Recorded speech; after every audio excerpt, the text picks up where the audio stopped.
Yes, I believe that the polarization is due to a few factors. One is disappointment.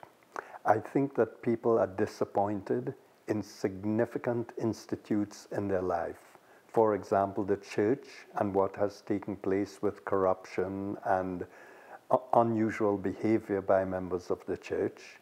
I think they are disappointed or feel that they've been betrayed by politics and by large companies who have been able to more or less railroad through politics at different times the opportunity that benefits the large company. For example, Wall Street is a good example at this time.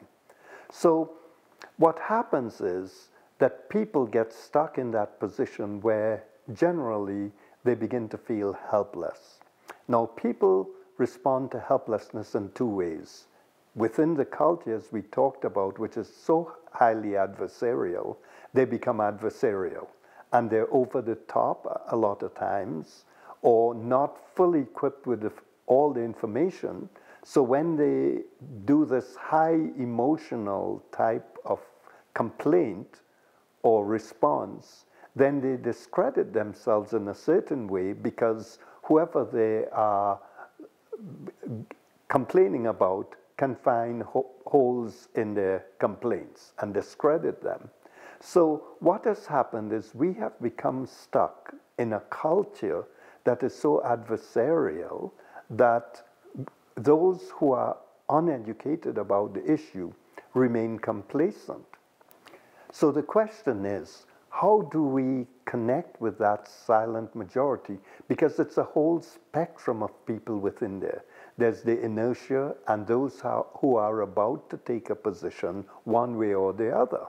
We've got to identify those groups and let them know that they do have power, that they are the majority, but they're being silent. And because it's a chronic, long-term issue, there is no immediate crisis that makes them swing one way or the other. Fear, I think, is a short-term motivator because people tend to respond, and our default position in culture is fear a lot of time, whether it's the blowing up of 2 buildings in the States or the bombing in Afghanistan. There is that factor of fear. But fear in the human mind also creates a sense of hopelessness and helplessness.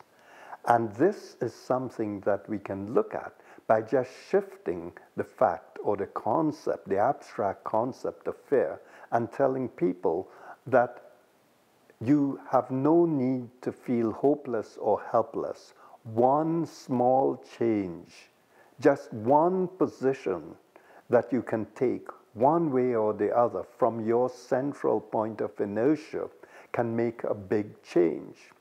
And so my feeling is that we may sometimes need to look at those people who are ready to change, but not sure how they should change, and need the information, and need to recognize again internally that how they're feeling is fearful, worried, anxious, helpless, hopeless.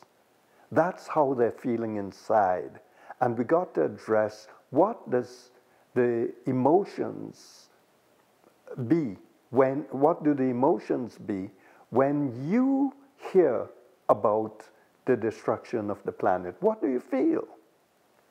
And if you become stuck in that position, what would happen? It's almost like in doing a documentary about energy, it's almost like doing a psychological introduction or brief 15-minute short documentary about the issue, the psychological process, to make people more aware so that they can be more open to what the documentary will say.